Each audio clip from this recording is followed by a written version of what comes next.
Well, hi, everyone. Welcome to another episode of Casting Notes from Rose and Kim. I'm Rose Rosen. This is Kim Swanson. Kim is from Los Angeles, a casting director there of great renown. And I am in Florida. And we all know what that means. So anyway, welcome. How have you been, Great Kim? round, but not greatly renowned.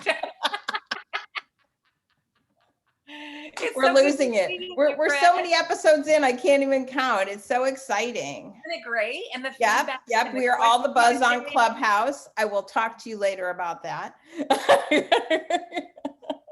I'm so terrible about any kind of social media. You know that. I do, but you know, it's so great to see you. And you know, I want to talk today. I know we had chatted recently with a fellow casting director friend of ours about this actor who just kind of took it upon themselves to, like, they had a terrific audition and how, they were right for it, but then they completely changed everything. They decided to give themselves an accent, and they gave themselves, like, changed their look from their headshot. They did all these things because they put in their mind, they created this big backstory for this, like, 2-line person, right? And completely blew the job because of it, So, I think that accents and dialects and when to use them and when not to, like, that's a big question for actors, right? And like, how important is that accent? And I can kind of do a British accent and I can get away with it. No, you can't. But so I think we have an awesome guest today who knows her stuff when it comes to dialects. Yes, this is grand. Love her. Cooper Shaw. Yay, Cooper. Cooper is like the most awesome dialect coach in LA. She's the go-to gal, and she is like the most amazing story. She's a dear friend of mine, and she's just, dialect coach extraordinaire, and she's doing coaching over Zoom now. So you don't even have to be in LA to get top-notch dialect coaching from a master like Cooper. Brilliant. Brilliant. Welcome. Thank you. Thanks. I'm thrilled to be here. Thanks for having me. Yeah. Our pleasure. Cooper, I would love for you to tell our viewers a little bit about, like, how you kind of morphed into dialects and how that kind of became your thing and how you started teaching it and where you teach it and that kind of thing. Yeah. So it's kind of a roundabout, circuitous journey to have arrived at the point where I am. So I started out as an actor primarily, and have always played around with voices and accents and dialects, like since I was a wee little thing. And then once I started studying theater and realized that, accents and dialects is actually something that can be standardized, I started geeking out over a thing called the International Phonetic Alphabet, otherwise known as the IPA, which is not the beer. I always say to my students, it's the IPA, not the beer. It's International Phonetic Alphabet. So I realized there was this thing, International Phonetic Alphabet, that meant these things could be standardized and learned the mechanics of them and then taught to other people. But like, I kind of in the back of my mind always thought, yeah, I'm kind of good at doing this. So that would be kind of cool if I ever ended up teaching it. That would be cool. But I wasn't something that I was originally angling for until I went then to graduate school for acting, and then was taking all of the dialect classes in grad school, and just kept geeking out to the point where I was finding myself taking notes in some of the lectures in the International Phonetic Alphabet. Oh, that's interesting. It was like decoding, what are those sounds that professor is making and how did they do that? And wow, that was like a quadrathong instead of a diphthong, because all these extra syllables were coming out if they had like a fascinating accent, or, So I was taking notes in the International Phonetic Alphabet while I was in graduate school because I'm that geeky. And then once I moved to Los Angeles, actually had applied for a teaching job at the Second City to teach either acting or improv. And they contacted me and said, we would like to talk to you about something that might sound a little surprising. I Oh, was like, funny. okay, because I sent them my acting resume as well as my teaching resume and all this. So I got on the phone with them and they said, we see that you have on your special skills a bunch of different accents that you do. Do you want to maybe put together a proposal to possibly teach a dialect class? Oh, look at that. That's so interesting, right? And I took a second and then actually remember my very first improv teacher ever, a guy by the name of Michael Gelman, who is just an absolute genius. And like, I can full on say that my life is today what it is because of Michael Gelman. So I'm on the phone with this person from Second City who said, do you want to put together a proposal and teach dialects? And Michael Gelman's voice went through my head and I heard him say yes and figure the rest out later. That's right. Well, that's what we do. That is So exactly. I said, yes, I will put together that proposal. Good girl. And yeah, You so that's posted on kind of how Facebook, it all "Hey, guys, started. And then it all like snowballed from there. So I remember on Facebook you posted, "Hey guys, I'm coming up with this crazy proposal. I can't wait to tell you. Like, this is so crazy. I can't, you know." And Yeah. I think I wonder what the heck that is, you know? Yeah. Years later, you have figured it out. Now, does that have to Yeah. do with phonics that I learned as a kid? Is it like the same kind of thing, like sounding things out?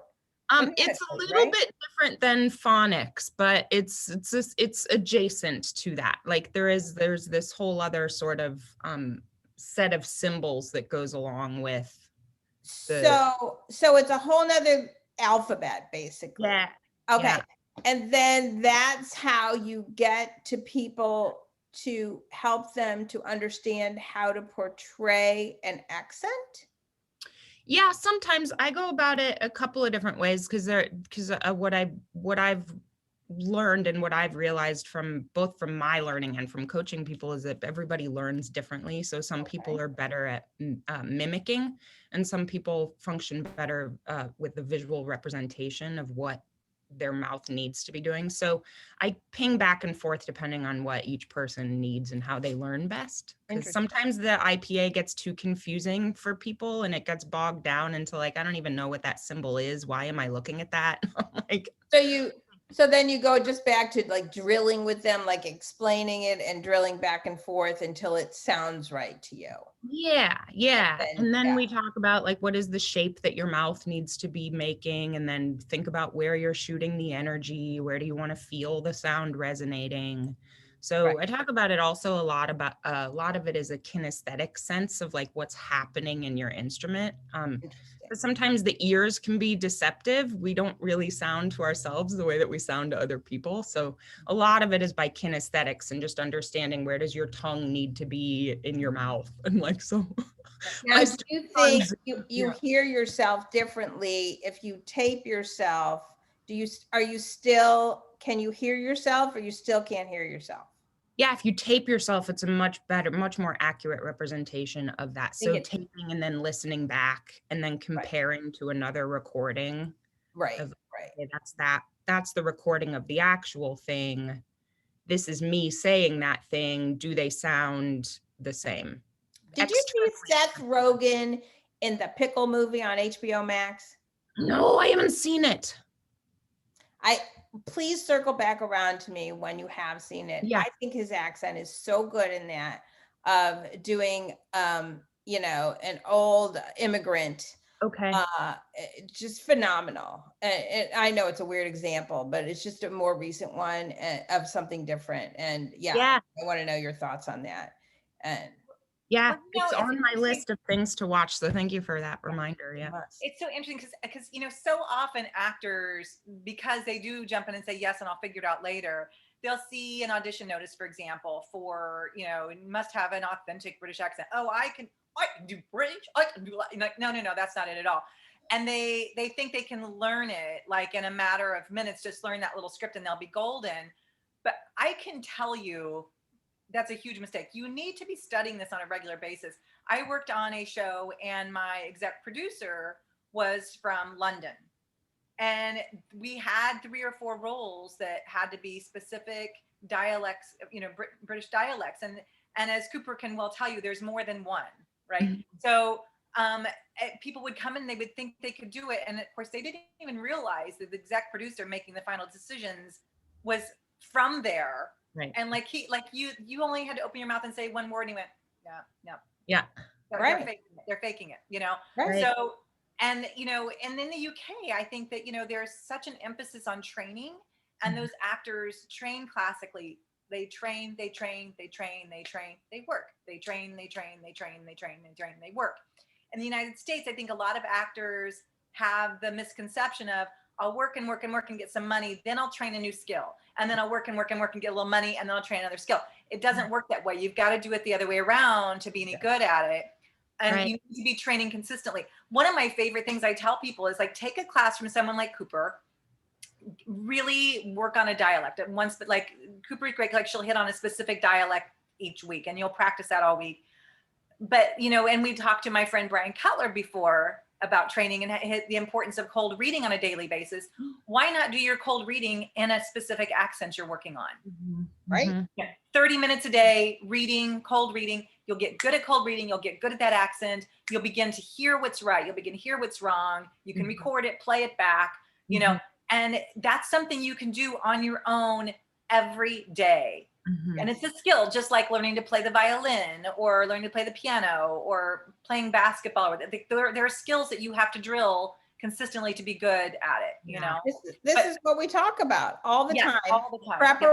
Preparation. And so if you're going to exercise every day, if you're going to eat every day, you should also practice your acting skills. All of those skills that make you a good actor should be right in there. And it shouldn't just be acting opposite of your friends who tell you you're wonderful, no matter how awful you are, and who know nothing about acting and go, oh my gosh, that was wonderful, when it was absolutely awful. You know, you need a pro to point out what you're doing wrong and what you're doing right. And I love, you know, Cooper was telling me in the car the other day this awesome story. I really want her to share this story about a friend of hers who needed her help as a dialect coach for an audition. And so please, Cooper, I mean, because as casting directors, we don't always nail it and give the right information. Let's be honest. Right. And sometimes we don't know what our client really wants. And sometimes our client tells us something, we're going, that doesn't feel right. But oh no, we want that in the breakdown. Like, right. They stick to it, even if we say to them, like, okay, this may not be what you're looking for. So tell us. Right. Yeah. Okay.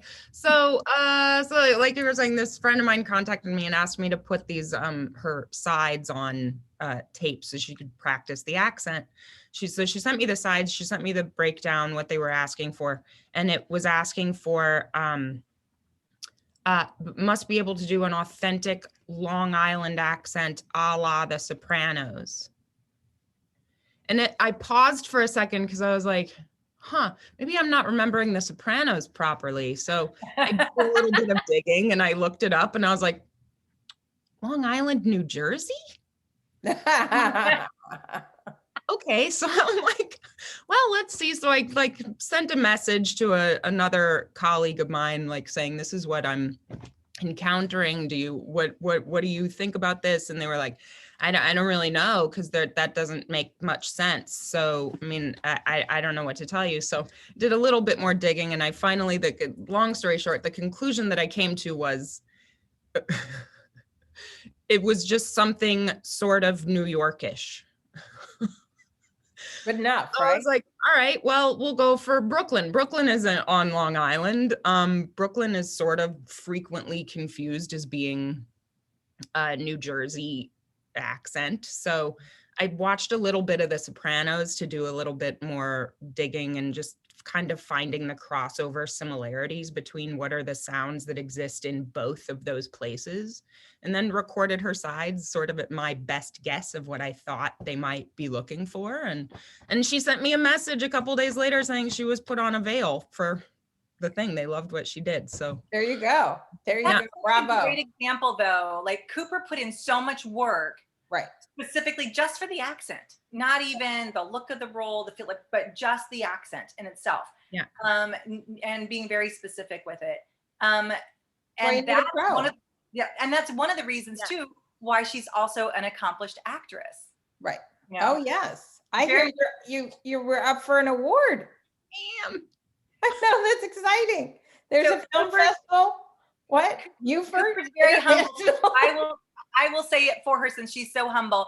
Cooper is up for Best Actress at a film festival this week. So hopefully by the time we air this episode of Casting Notes from Rose and Kim, she will have been crowned the Best Actress for that festival. So bravo for being nominated, Yes. Cooper. Yes. Thank you. But It's that's really- what happens when you're an actor who understands how to put the work in. No, that's it. It It really, doesn't happen by itself. There is so much work going on. You know, it's like the duck going along the water. You look at their gliding, but their feet are paddling 100 miles an hour under the surface that you don't see. That's a good actor, and that's Cooper. That's what she does. Like she bravo. thinks about it. She puts the work in. You know. All we want to see. All we want to see, for sure. So Yeah. thank you for coming. Thank you for being with us. Yeah, thank you so much for having me and letting me gab about the stuff that I geek out over. It's so interesting. We'll drop your social handles in the box here, and people can follow you and ping you and do all the things that people do.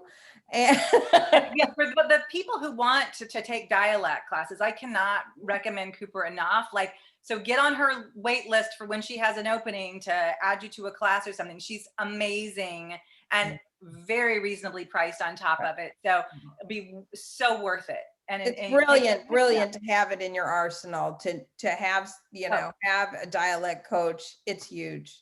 Anyway, Huge. thanks. Yeah, thank you. Don't Thank forget you. to subscribe, like, do and all hit the that things. notification bell, and we'll see you in the next episode. Bye, everybody. Bye-bye.